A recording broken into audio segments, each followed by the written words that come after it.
Hi, I'm Warren Sprouse. This is the Bible Forum. We're here every Sunday night from 8 to 10 p.m. Eastern Time. We look at life through a biblical lens. Tonight we're looking at what evolutionary scientists believe.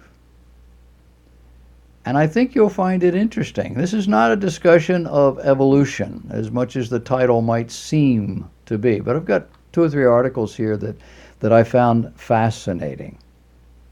We've always been told that it takes millions of years for muddy deposits to turn into rock.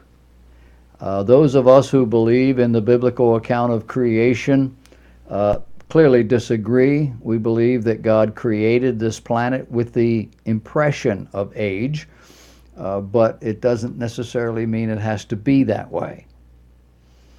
But it seems pretty clear to us that much of the sedimentary rock that we see today was deposited during the Great Flood at the time of Noah.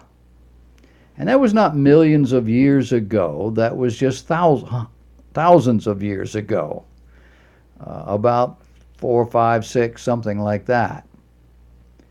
Creationists place the flood alternately between 4,600 and 5,000 years ago. And until recently, evolutionists dismissed that particular dating as totally irrational, impossible.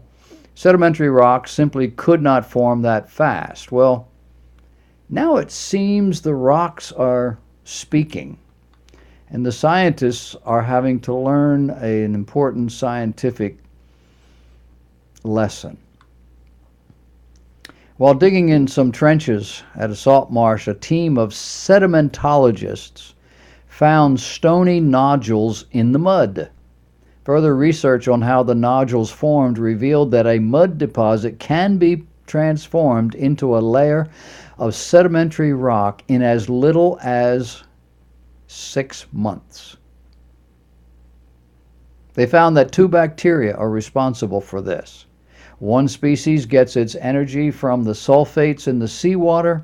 In the process, it produces hydrogen sulfide. The second species of bacteria can do the same thing. But if there's too much hydrogen sulfide, it can also change iron compounds so that they react with hydrogen sulfide and other salts. The result is stony lumps of iron sulfide and iron carbonate, sedimentary rock that is hardened quickly enough to fossilize any animal before it decays. Science has now confirmed what creationists who believe the Bible have always suspected. There are natural processes that can form sedimentary rock within the limited time frame allowed by the literal reading of scriptural history. What do evolutionary scientists know about water? Well, a new scientific report has confirmed the Bible's account of where water on the earth came from. The Bible describes how, after God created the earth, springs came up from ground and watered all the land, Genesis 2, verse 6. In the account of the flood, the Bible also mentions how the fountains of the great deep burst forth, Genesis chapter 7. According to Christianity Today, the new 9-page scientific study recently published confirms the Bible's account that water came from within the earth. The ultimate origin of water, it says, in the earth's hydrosphere is in the deep earth. The mantle, they claim. The researchers came to this conclusion by studying diamonds discovered in Brazil, which are believed to have come from deep within the earth, in the mantle, that layer between the earth's surface and its innermost core. The presence of hydrous ringwoodite in a diamond from transition zone depths supports the view that high fluid activity, notably that of water, has a key role in the genesis of ultra-deep diamonds. The study also discovered that there was a major repository of water located within this mantle, about 250 to 410 miles below the Earth's surface. It's actually the confirmation that there is a very, very large amount of water that's trapped in a really distinct layer in the deep Earth, said Graham Pearson, the research team's leader. Quote, it translates into a very, very large mass of water, approaching the sort of mass of water that presents in all the world's oceans, he said. What do evolutionary scientists believe about water and where it came from? Water is a miracle substance that is perfectly designed for life. It behaves as if it doesn't have to follow the standard rules of chemistry. Dr. Kenneth Pop said in a book entitled Exposing Darwinian's Weakest Link. Most modules are either polar or nonpolar, either symmetrical or asymmetrical, but H2O is different. It's slightly polar and slightly symmetrical. And by having the two bonded hydrogens at a partial angle, this still allows the molecule two different areas of magnetic polarity, but only with a lesser attraction. This allows the molecule to be very dynamic and thus accommodate a great variety of conditions. It helps create many of its magic capabilities. Because water remains a liquid at normal Earth temperatures instead of a gas, it is thereby usable by all living creatures. Whereas CO2, which is twice as heavy as H2O, is always a gas. By chemistry's dictates, water should immediately join carbon dioxide in the atmosphere, leaving our planet's surface completely dry. Evaporation. The reason this doesn't happen is H2O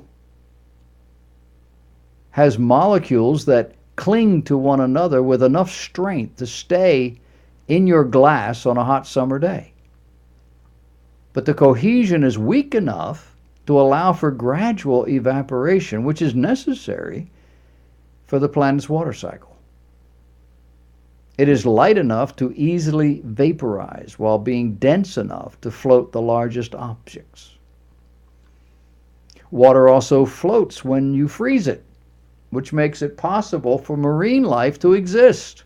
If it didn't float, bodies of water would freeze from the bottom up.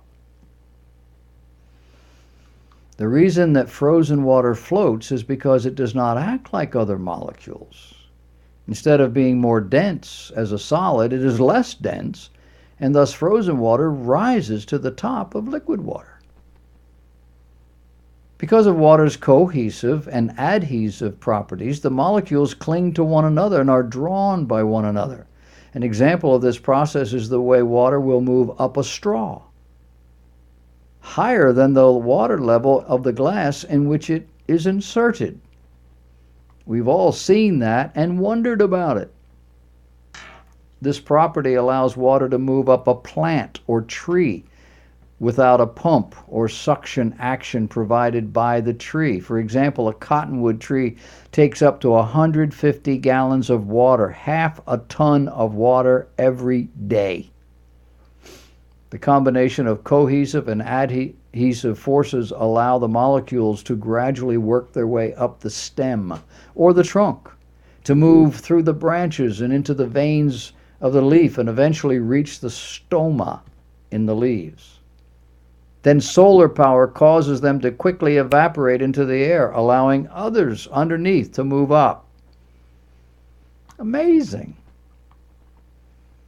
Keep in mind, this requires no energy expenditure on the part of the plant. Upward water movement will even take place in cut flowers without roots, keeping them fresh for a few days. Another example of water's cohesive property is the action of a water drop. A water drop holds its shape when it falls to earth and clings to leaves to allow for slow evaporation.